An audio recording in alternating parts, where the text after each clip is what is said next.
For every opinion or belief someone may hold, there will be another party who just as strongly oppose that idea. Both sides usually claim to sit with the best arguments, the real facts, and the correct worldview, and ironically, both sides regard the other as being indoctrinated, blind to the obvious and outright stupid. Most people only expose themselves to information that matches their own worldview. It is uncomfortable to do otherwise.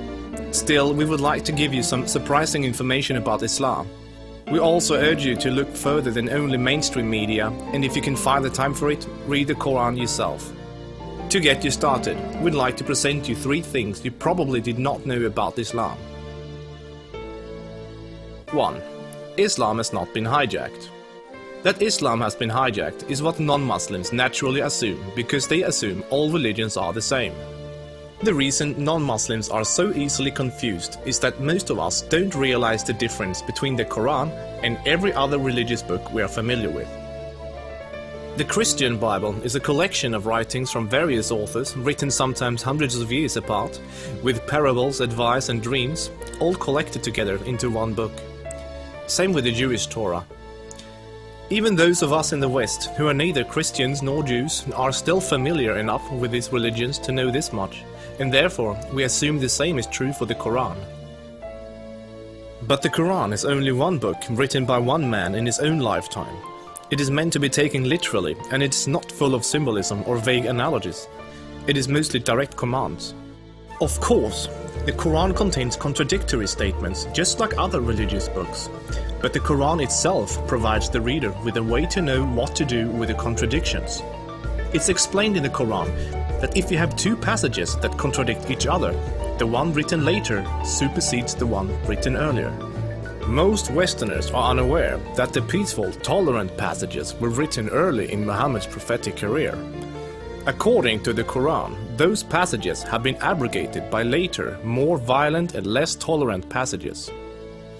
So, when most Westerners hear jihadists quoting violent passages from the Quran, and then peaceful Muslims quoting peaceful passages, they interpret that the way they would if someone was quoting the Bible or the Torah.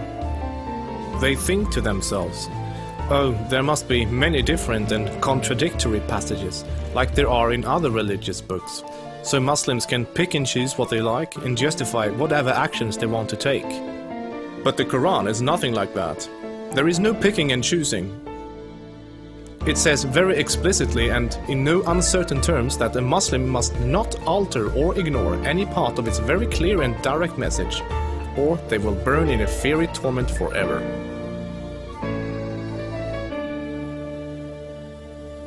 2.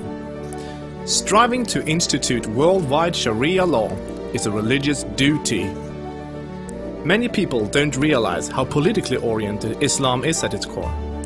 In fact, Islam is less of a religion than it is a religious ideology.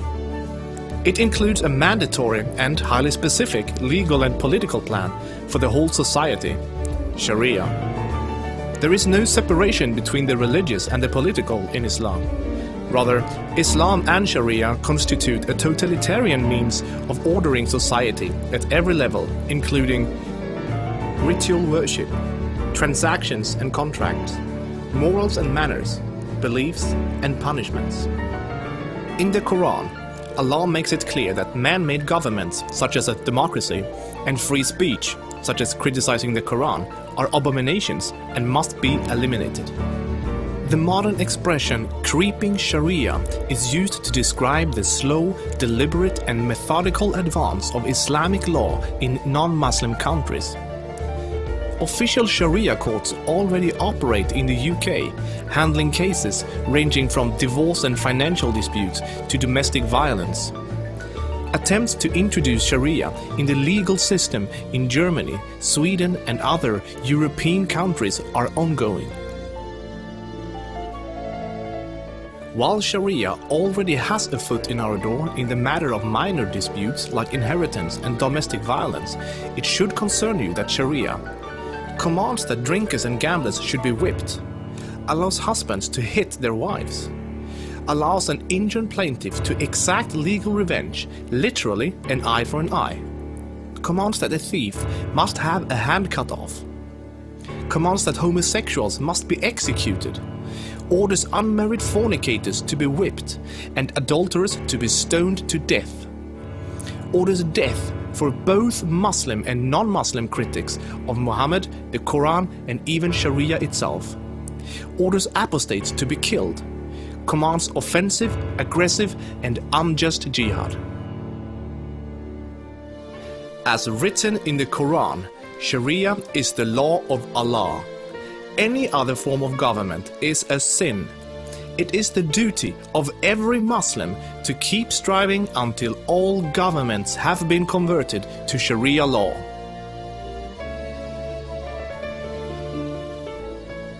Three, Muslims are allowed to deceive non-Muslims if it helps Islam. For non-Muslims, this principle, called taqiyya, is another surprising concept of Islam. While most other religions speak highly of truthfulness, the Quran instructs Muslims to lie to non-Muslims about their beliefs and their political ambitions to protect and spread Islam. There are many examples of today's Islamic leaders saying one thing in English for the Western press and then saying something entirely different to their own followers in Arabic a few days later. Deceiving the enemy is always useful in war, and Islam is at war with a non-Islamic world until the whole world follows Sharia law. All non-Muslims living in non-Islamic states are therefore enemies.